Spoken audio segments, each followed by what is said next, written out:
Matthew chapter 24, 37 to 39.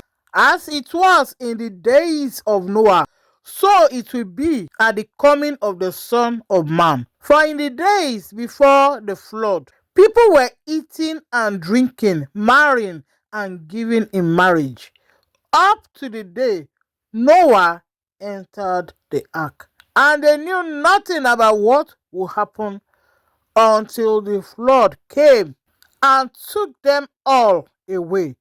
That is how it will be at the coming of the Son of Man. As in the days of Noah is regarding the righteous, is regarding the bride of Christ. Revelation 22:17.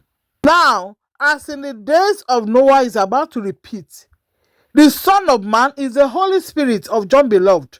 Going by Matthew 11:11. He is the one coming upon all of his, especially upon his bride, the last evangelist of Revelation 22:17.